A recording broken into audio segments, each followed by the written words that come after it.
Okay, sit back and relax, 'cause I'm sure you're not expecting what I'm going to do now. Should I be grateful or should I resent it? That was among my first thoughts when he first called me Matthew, the tax collector. I was shocked, of course. Who wouldn't be? That a person of his spiritual stature should take time to even notice a hated tax collector like me, let alone remember my name. Then in front of everyone calls me to be his disciple. That was really something. Our Roman masters saw tax collector as a necessary evil. They needed us. When I put in a tender for my region, I really did not expect to get it. My father was appalled when I got the job. My father was a good man, but he was poor. He was a sailmaker. While I was a young child, I made up my mind I would not be poor like my dad. I was going to be rich. I was determined to enjoy the good life. When I began work for the Romans, my father at first raged against me. No son of mine is going to sell his soul to the Roman heathens. My mother and sister, they wept. Father ranted and raved for some time. Later, Dad quieted down and pleaded, Matthew, please think, man, think. Are you a son of Abraham, going to become the lackey of a pagan overlord, doing their dirty work for them? I was stubborn. I wanted that big money. Nothing could shift me. 2 weeks before I opened my office, my father called in 2 neighbors as witnesses, and he publicly disowned me. I was no more a son, no longer welcome in the home that had nurtured me.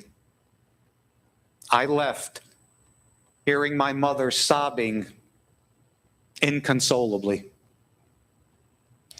In my first year in the position as tax collector, I tried to be even-handed in the taxes I collected and in the commission I took for myself. But I soon discovered that such a fair approach made me no friends, fair or unfair. They all hated me, paying up anyway. Taxers are like that. Have you noticed? So I got smart. In the following years, I cultivated a few clients of influence who were good company, and I minimized their taxes. It was a good move. No shortage of dinner parties. Conversely, I hit most of the other citizens much harder and reaped myself a big commission. They complained, of course. When they did complain, I readily revised their levy upwards. I was becoming wealthy beyond my dreams. Wine, women, and song, lots of servants genuflecting.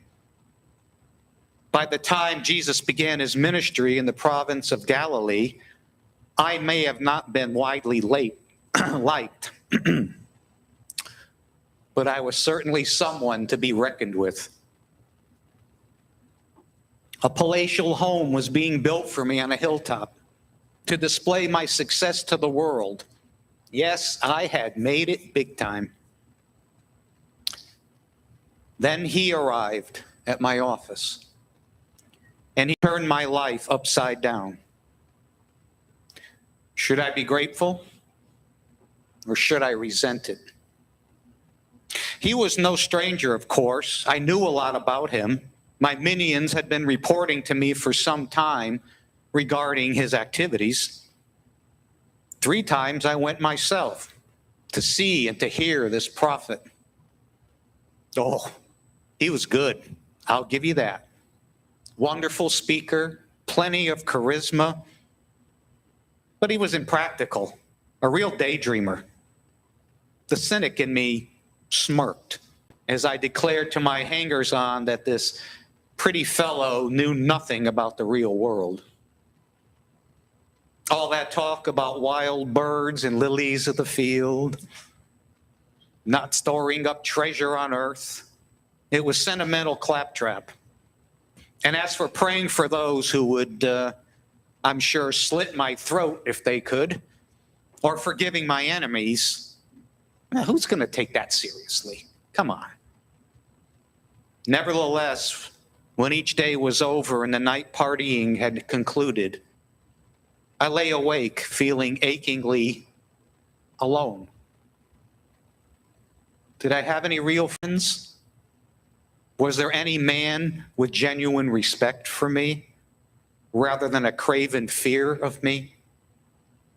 Did I receive any genuine female love? Or was it just an infatuation with the goodies I lavishly provided? Bottom line, they were all using me, just as I was using them.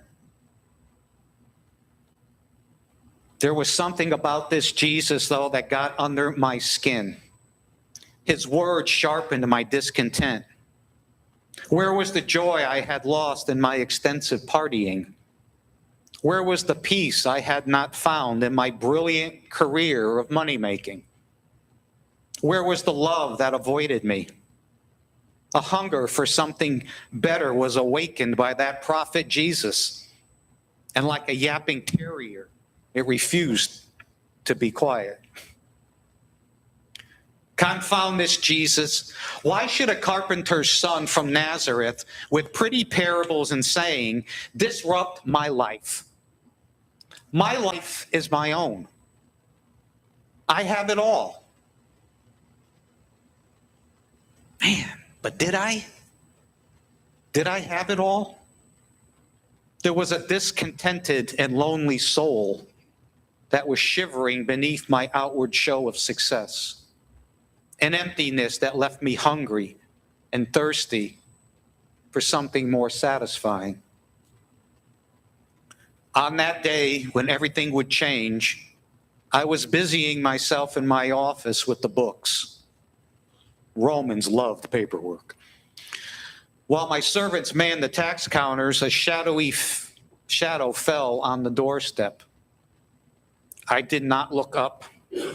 Just another client probably coming in to whine about their taxes. But then a calm voice simply said, Matthew, follow me. I rose up very slowly to my feet and stared into the face of Jesus of Nazareth. Was he joking? Was he making fun of me? Maybe. Yet there was nothing in his steady eyes to suggest anything but sincerity. And something else was present in those eyes that I badly needed. Love. Real love. For me. I stood transfixed for what seemed ages. Maybe it was ages. If so, Jesus was surprisingly patient. Maybe it was only a few minutes while I trembled on the knife edge of indecision. A familiar voice inside me warned, don't do it.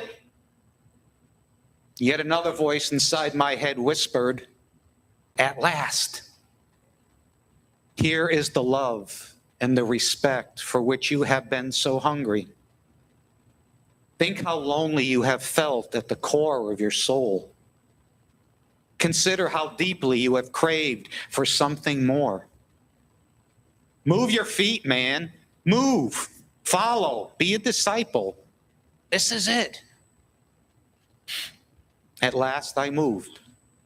I knelt down before Jesus and said, Master. And he lifted me up, kissed me on each cheek, and said, let's go, Matthew. I joined the group of other disciples who grinned broadly as I arrived.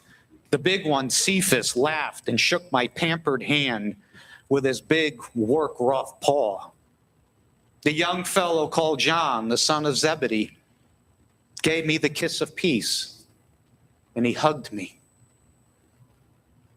I no longer felt alone. One question puzzled me, though, right from the beginning. Why me? Why did Jesus choose to call me? Was it because of my business shrewdness? Or because he knew I had a sound religious upbringing? Or because he felt sorry for my godly parents who were humiliated by my descent into tax collecting? Of course, he might have heard that I was a good scholar in school at the youth synagogue. Was it because he saw gifts in me that no person ever noticed or nurtured? All these questions were like fireflies darting around in my mind. None seemed likely candidates for an affirmative answer. The reason for calling me remained shrouded in the dark mystery of a divine wisdom. Still does. All these years later, I cannot fathom why he called me. Well, however, I've given up worrying about the question. I certainly know it was not because I was more special than the others. It is enough to accept that he called me. That is all that matters. Grace. Nothing but grace. Now, please don't think it's all been smooth sailing. There have been a multitude of ups and downs. Did I have moments of frustration and doubt? Of course I did.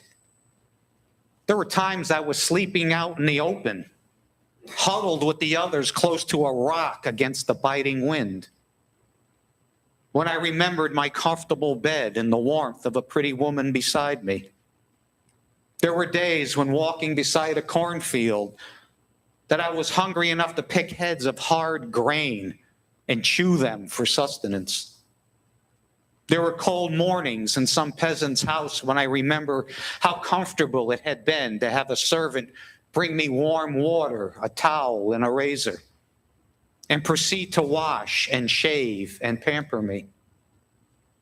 When trudging down a road in the hot sun, I recalled the pleasure of sitting in a sedan chair while servants carried me, and another walked beside me, whisking away flies from my face. At such times, I would recognize the thought flickering on the edges of my mind. Should I be grateful to Jesus, or should I resent him? I confess that there had been occasions when, even though I loved Jesus dearly, I did resent him. If I'm honest with myself, I must admit that both love and some tendrils of resentment can exist together in the same soul. This was especially so when Jesus chose to deliberately, and I mean deliberately, go into difficult situations and speak the truth no matter what it cost him or us. It seemed to me he could have had avoided annoying his enemies by sometimes being more discreet. You know, my mom was fond of repeating a common proverb: you can catch more flies with honey than with vinegar. Well, it seemed to me in those early years that sometimes Jesus could have used a lot less vinegar in his dealings with the more rigid Pharisees and a lot more honey. And you know what? I told Jesus so. Walked right up and told him. And he threw his head back and laughed at me. Matthew, he said, I'm not about catching flies. I'm about witnessing to my Father, who has been with me from the very beginning, and whose love through me spills over into the lives of the ordinary people of the land. Like a cup full and running over. I am a good shepherd to them, They need someone to show them how abundant are God's green pastures, how refreshing are the pools of living water. I won't have self-righteous humbugs lording over the flock. I replied, I understand. And I want it that way too. He put his hand on my shoulder and turned me to face him. Matthew, listen to me carefully. There is more joy in heaven over one who repents and turns to God's love than over 100 pious Pharisees who do the right thing without any grace. Took me a long time to fully accept that. It was hard at first to believe that heaven had gotten so excited when I walked out of my old life in the tax office and became a disciple of Jesus. But then again, if heaven is anything like he is, well, then it's quite believable. They were exciting days, those early ones in Galilee. We had no idea what was to happen later. Just as well, if we had known the evil things that self-righteous men would plot and carry through, we might have appreciated that summer of happiness even more. We imagined his popularity would continue to swell until all of Israel would be on fire with his love. We did not anticipate the cross and our dark night of despair. Nor did we anticipate the third-day miracle of Easter or the outpouring of the Spirit on people of all nations. We never dreamed how inclusive his loving arms would be.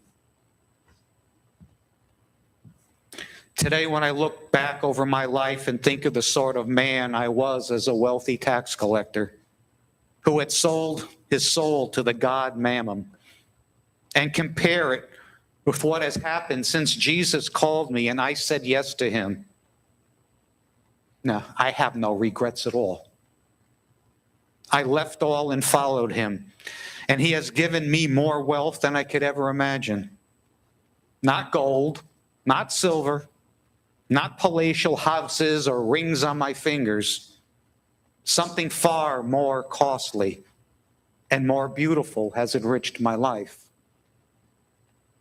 It is spiritual riches, the wealth of divine love, so great that I want everyone on earth to share in it. I really do, you know? I want everybody to enjoy this holy love. I have been welcomed into a new family transcending old barriers of race and class and gender. And I have gained new homes, brothers, sisters, fathers, mothers, children, and new lands, all in Jesus' name. And I already inherit eternal life. No man or woman can possibly be richer than I am. That he came to my tax office with a call on his lips and love in his eyes, I shall forever be grateful and will forever praise and adore him.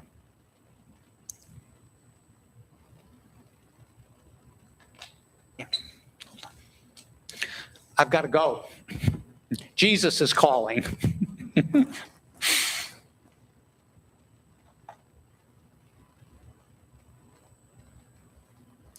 Do you hear him?